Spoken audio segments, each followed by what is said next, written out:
오늘 우리에게 주신 말씀을 통해서 구원의 갈망이라는 제목으로 하나님 말씀 선포하겠습니다. 명절 끝날 예수님께서 당신 자신이 생수의 근원이 되심을 선포하셨습니다. 그 후에 사람들은 예수님이 누구신지에 대해서 쟁론을 벌였습니다. 하지만 이 쟁론에 대한 어떠한 결론도 없이 그저 다 각각 자기 집으로 흩어졌다라고 오늘 말씀은 그렇게 시작하고 있습니다. 그리고 다시 새날이 밝았습니다. 예수님께서 또다시 성전에 들어오셔서 백성들이 다 예수님께서 몰려들었습니다. 그리고 그의 가르침을 받았습니다. 아직 모여드는 사람들은 예수님이 메시아인지 선지자인지 그리스도인지 알지 못하지만 그때까지 들어보지 못한 권세 있는 세교훈을 예수님께서 말씀하시니 그 가르침을 받을 수밖에 없었던 것입니다.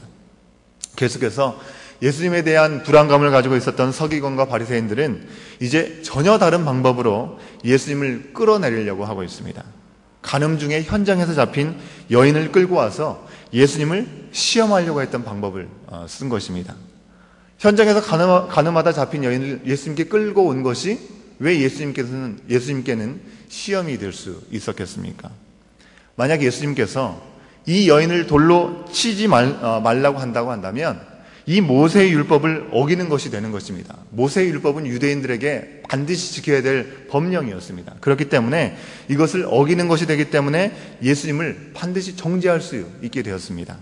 하지만 이와 반대로 만약 예수님께서 이 여인을 율법대로 돌로 치게 하라고 한다면 바로 어제 생수의 근원이 되신다고 선포하셨던 예수님의 선포, 그리고 그리스도 즉 구원자로 오신 예수님에 대한 기대들은 그 순간의 물거품처럼 다 헛된 것으로 남아버리고 마는 것입니다. 예수님께서는 둘 중에 어떤 것을 선택을 하더라도 간교한 이 서기관과 바리새인들의 함정에 빠질 수밖에 없는 그런 상황에, 절대절명의 상황에 놓이게 되신 것입니다. 그러나 예수님은 결코 이 함정에 빠져서 쓰러지시지 않으셨습니다. 하늘의 완전한 지혜로 오히려 시험한 자들을 스스로 물러가게 만드셨습니다. 예수님께서 이 결론을 내리기 전에 특이한 행동을 한 가지 하셨습니다. 몸을 굽혀서 손가락으로 땅에 무엇인가를 쓰시는 행동이었습니다. 이 행동이 무엇을 의미하는 것인지, 그리고 그 땅에 무엇을 기록했는지 성경 말씀은 우리에게 말씀해 주고 있지 않습니다. 성경 말씀이 우리에게 알려주지 않는 사실이라면 우리가 꼭 반드시 알아야 되지 않아도 되는 내용이라고 하는 것입니다. 또 우리가 알려고 해도 알 수 없는 것이죠. 하지만 우리가 예수님의 이런 모습을 보면서 분명하게 알 수 있는 한 가지 사실이 있습니다. 예수님은 이 다급하게 가지고 있는 이 문제 앞에 성급하게 행동을 취하지 않으셨다고 하는 것입니다. 이때의 장면을 여러분들 한번 상상해 보십시오. 서기관들과 바리새인들이 무리를 해치면서 먼지를 일으키면서 한 여인을 끌고 왔습니다. 예수님 앞에 선 이 여인은 고개를 들지도 못하고 죽음을 직감하고 있는 것이죠. 그러면서 수치심과 이 두려움 가운데 빠져서 아주 심하게 뛰고 있는 심장을 진정시키지 못하고 있는 상황입니다. 사람들은 어떻게 이 일들이 대처될까 궁금해하고 있습니다. 혹은 도대체 무슨 일이 일어나고 있는지 궁금해서 모여들면서 점점 더 먼지는 더 크게 일고 있는 것입니다. 수군거리는 소리도 점점점 커지고 있는 것입니다. 이 혼란과 흥분 가운데 중심에 서겠던 예수님께서 벌어진 상황들을 바라보지 않으셨다고 하는 것입니다. 차분하게 몸을 굽히시고 손가락으로 뭔가 땅에 쓰셨습니다. 뭔가 즉각적인 답변을 원했던 이 서기관과 바리새인들은 너무나 답답해진 나머지 이야기를 하는 것이죠. 이 여인을 어떻게 하겠습니까? 예수님께서 이 말씀에 응답하십니다. 그때서야 예수님께서 일어나시면서 바로 7절에 나오는 말씀으로 그들에게 말씀하셨습니다. 뭐라고 말씀하셨습니까? 함께 읽겠습니다. 7절입니다. 시작. 그들이 묻기를 마지 아니하는지라 이에 일어나 이르시되 너희 중에 죄 없는 자가 먼저 돌을 치라 하시고, 너희 중에 죄가 없는 자가 먼저 돌로 치라. 이게 무슨 의미겠습니까? 이 여인의 죄를 보기 전에 먼저 내 죄를 생각해 보라고 하신 것입니다. 지금 여인을 정죄하고 끌고 나와서 자신들의 바람대로 여인을 심판하려고 하는 이 모든 일을 할 만한 자격이 그들 자신에게 있는지 돌아보라는 말씀을 주시고 있는 것입니다. 왜 이런 말씀을 하신 것입니까? 예수님은 바로 그들의 중심의 생각이 무엇인지를 너무나 잘 아셨기 때문에 그렇습니다. 하나님의 말씀을 정말 철저하게 지키면서 가르치는 영적 지도자였던 바리새인과 서기관인들, 그들이 진정 하나님께서 말씀을 주신 원래 목적대로 죄가 더 이상 확산되는 것을 막고 하나님의 의를 위해서 가늠한 여인을 붙잡아서 예수님 앞에 두었던 것입니까? 그게 아니었습니다. 아니면 죄로 물든 여인을 영적으로 회복하고 치유하기 위해서 예수님 앞에 데려온 것입니까? 그것도 아니었습니다. 너무나 부끄러운 일이지만 서기관과 바리새인들은 하나님의 의를 위해서 혹은 한 영혼을 위해서 지금 여인을 예수님 앞에 데려온 것이 아니었습니다. 그들은 이 죄인 한 사람을 통해서 예수님의 메시아됨을 부정하고 무너뜨리기 위해서 이 여인을 도구로 삼은 것입니다. 바리새인들에게 그 여인은 자신들의 권위에 위협을 주고 있는 이 예수라는 사람을 사람들의 마음에서 지우기 위한 하나의 도구에 불과했다고 하는 것입니다. 자신들의 이권을 지키기 위한 도구였다고 하는 것입니다. 예수님은 그들의 생각을 너무나 분명하게 하셨기 때문에 그들을 향해서 말씀하셨습니다. 너희 중에 죄 없는 자가 먼저 돌로 치라. 이 말에는 그들 자신이 스스로에게 던져야 될 질문을 포함하고 있는 것입니다. 너희가 죄가 없느냐? 너희가 과연 누구를 정죄할 만하냐? 정죄할 자격이 너희 가운데 있느냐? 돌아보게 하는 질문이었습니다. 법정에서요, 피고나 가해자의 신분으로 있는 자가 재판장의 자리에 설 수 없는 것입니다. 그런 것처럼 우리가 하나님 앞에서 죄가 없다고 할 수 없는 우리 인간 모두가 누구를 정죄하고 누구를 심판할 수 있는 자격이 있습니까? 하나님 앞에서 누구도 심판하고 정죄할 자격이 없는 것입니다. 그렇기 때문에 우리 중에 그 누구도 죄인인 그 여인을 정죄할 자격이 있는 사람이 없다는 말씀을 하고 있는 것입니다. 물론 구약 성경의 율법은 죄인에 대한 그런 정죄와 심판을 우리에게 분명히 명령하고 있습니다. 하지만 그 율법이 무엇을 얘기하고 있는 것입니까? 그 심판을 위해서 우리에게 주신 것이 아니라 이스라엘 공동체 내의 죄가 더 이상 벌어지지 확산되지 않게 하기 위해서 하나님께서 율법을 주시는 것이라는 것입니다. 우리는 그 사실을 기억할 수 있어야 됩니다. 심판을 위한 것이 아니라 그 죄악이 더 이상 퍼지지 않도록 하나님께서 울타리로 주는 것이 율법이라고 하는 것입니다. 지금 이 말씀의 정황처럼 그저 자신들의 유익이나 목적을 위해서 누군가를 정죄하고 심판하는 것, 결코 하나님의 뜻이 아니라고 하는 것입니다. 예수님께서 뭐라고 말씀하셨습니까? 하나님이 아들을 세상에 보내신 것은 세상을 심판하려 하심이 아니요 그로 말미암아 세상이 구원을 얻게 하심이라고 요한복음 3장 17절에서 분명하게 우리에게 말씀을 주셨습니다. 예수님은 구원을 위해서 이 세상에 오신 것입니다. 율법을 주신 본 목적도 이와 다르지 않다고 하는 것입니다. 율법 자체는 우리에게 구원을 줄 수 없습니다. 하지만 죄를 깨닫게 하고 죄를 멀리하게 하는 거룩한 삶으로 우리를 요청하는 것이 율법이기 때문에 그렇습니다. 그런데 이 율법을 가장 잘 알고 잘 지킨다고 하는 바리새인들은 하나님의 가장 큰 최대의 관심사인 구원과는 거리가 멀은 행동을 하고 있는 것입니다. 구원자 예수님을 알아보지 못했고 큰 죄를 저지른 여인을 정죄하고 심판하는 것에 전혀 거리낌이 없었습니다. 그런 바리새인들 앞에서 예수님은 아버지의 마음을 품고 말씀하셨습니다. 너희 중에 죄가 없는 자가 먼저 돌로 치라고 말씀하셨습니다. 예수님을 알아보지 못해서 두려워하지도 않던 이 바리새인들도 이 말씀에 양심의 가책을 느끼게 된 것입니다.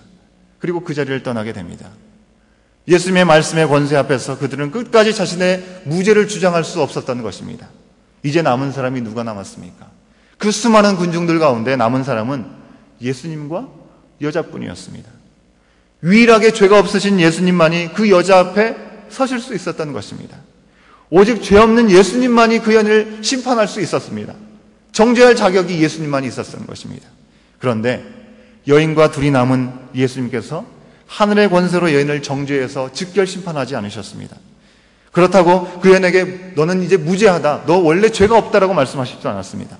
왜 그렇습니까? 죄가 있는 것은 사실인 것입니다. 무죄일 수 없는 것입니다. 하지만 예수님께서는 구원을 위해서 이 세상에 오셨기 때문에 그 구원의 은혜대로 여인의 죄를 아시면서도 정죄하지 않고 사하여 주셨습니다. 그리고 다시는 죄를 짓지 말라고 말씀하심으로 그녀의 죄는 분명히 알고 계시지만 정죄하지 않겠다라는 뜻을 확실하게 그녀에게 보여주셨습니다. 죄에서 씻김을 받은 후에 죄악에서 단절되는 것이 바로 우리의 아버지의 뜻이기 때문에 그렇습니다. 이 여인과의 만남은요, 우리 예수님의 구원에 대한 갈망이 얼마나 큰지를 우리에게 단적으로 보여주는 예가 됩니다. 죄를 용서하기 위해 원하시는 하나님의 그 큰 구원의 은혜, 그 큰 구원의 사랑을 보여준 사건이 오늘의 우리에게 주신 사건이라고 하는 것입니다. 오늘 우리에게는 이런 아버지의 마음과 이런 예수님의 사역이 우리 가운데 있습니까? 바리새인들이 자신의 유익 때문에 죄인을 정죄하고 자신들은 의롭다고 착각했던 것처럼 우리 또한 나는 마치 하나님의 뜻을 잘 지키고 있는 것처럼 그렇게 생각하면서 연약한 이들을 너무나 함부로 너무나 쉽게 정죄하고 있지는 않은지 우리는 이 말씀 앞에 우리를 던져놓을 수 있어야 됩니다. 만약 우리가 우리를 스스로 의롭게 여기면서 다른 이들을 정죄하려는 유혹에 빠진다면 우리 예수님은 다시 한번 우리에게 말씀하실 것입니다. 너희 중에 죄가 없는 자가 먼저 돌로 치라고 말씀합니다. 그저 다른 피고 중에 하나일 뿐인 우리들인 것입니다. 우리들이 스스로 재판장에 되려고 했던 그런 적이 없었는지 우리는 이 말씀 앞에서 돌아보면서 양심의 가책을 느끼고 정죄의 자리에서 스스로 떠나야 할 것입니다. 그리고 스스로는 정죄의 자리에서 벗어날 수 없을 정도로 이 세상에서 실패하고 죄에 넘어진 사람들이 있습니까? 그 사람들에게 정말 우리는 다시는 죄를 범하지 않게 하시려는 이 땅에 오신 구원자 예수 그리스도를 전할 수 있고 나눌 수 있어야 된다고 하는 것입니다. 메시아를 갈망하면서 목말라 했던 사람들, 그런 사람들과 비교할 수 없을 정도로 우리를 구원하기를 원하는 것을 갈망하시는, 그래서 이 땅에 오신 예수님의 그 사랑, 그 마음을 우리는 한순간도 잊지 말아야 하는 것입니다. 하나님께서 우리들이 특히 우리 칠레 영락교회가 이처럼 아버지의 구원에 대한 열망으로 가득 차기를 원하십니다. 하나님은 나뿐 아니라 다른 사람도 멸망치 않고 구원하여 영원한 생명을 주기를 원하시는 걸 그토록 원하신다는 사실을 우리는 오늘 말씀을 통해서도 우리에게 말씀하고 계시는 것입니다. 그러기에 우리는 그 누구도 우리의 잣대로 함부로 재거나 판단해서는 안 되는 것입니다. 정죄는 더더욱 안 되는 것이고요. 구원하기를 기뻐하시는 아버지의 마음을 우리가 좀 알아서 우리는 정죄하고 판단하는 일이 없어야 하는 것입니다. 동시에 나 또한 죄인이었다는 신세를 우리가 기억하면서 정죄의 자리에서 떠나야 하는 것입니다. 우리는 구원의 방주인 이 교회 안에 있으면서도 여전히 아버지의 마음이 무엇인지도 모르고 서로 정죄하고 있지는 않습니까? 아버지께서 아들을 주시기까지 사랑하신 내 옆에 있는 형제와 자매들, 그들에게는 관심이 없고 여전히 나에게 올 유익이 무엇인가, 나에게 올 만족이 무엇인가를 쉽게 생각하면서 쉽게 정죄하고 살아가고 있지는 않냐는 얘기입니다. 오늘 이 말씀을 우리가 그냥 습관적으로 드리는 이 아침 예배의 한 구절도 우리가 받지 않기를 원합니다. 죄는 미워하지만 우리를 사랑하는 그 아버지의 구원에 대한 열망, 갈망, 그것을 기억하면서 우리 칠레영락교회가 죄 없는 자가 먼저 돌로 치라는 그 말씀 앞에서 우리가 들었던 돌이 있다고 한다면 지금 내려놓고 순종하고 정죄의 자리를 떠나야 합니다. 죄 없는 예수님께서 십자가 위에서 뭐라고 말씀하셨습니까? 아버지여, 저들의 죄를 용서하여 주시옵소서. 저들이 하는 일을 알지 못하니이다. 그렇게 말씀하셨습니다. 그 순간까지도 그들을 판단하고 정죄하지 않으셨습니다. 그렇게 기도하셨던 우리 예수 그리스도의 사랑이 헛되지 않도록 우리는 우리 스스로를 돌아봐야 될 줄로 믿습니다. 함께 기도하시겠습니다. 우리를 구원하기 위해 아들을 내어주신 아버지 하나님, 죄가 없으신 예수님께서 우리를 구원하기 위해 모든 물과 피를 흘리신 그 일을 오늘 다시 기억합니다. 죄 없는 예수님이 연혈 향해 돌을 드신 그 용서의 말씀 주시고 죄의 권세에서 건지신 그 사랑과 그 마음을 우리도 오늘 본받게 하여 주시옵소서. 그 사랑, 그 은혜 안에서 우리 교회가 하나 되게 하여 주시옵소서. 예수님의 이름으로 간절히 기도드리옵나이다. 아멘.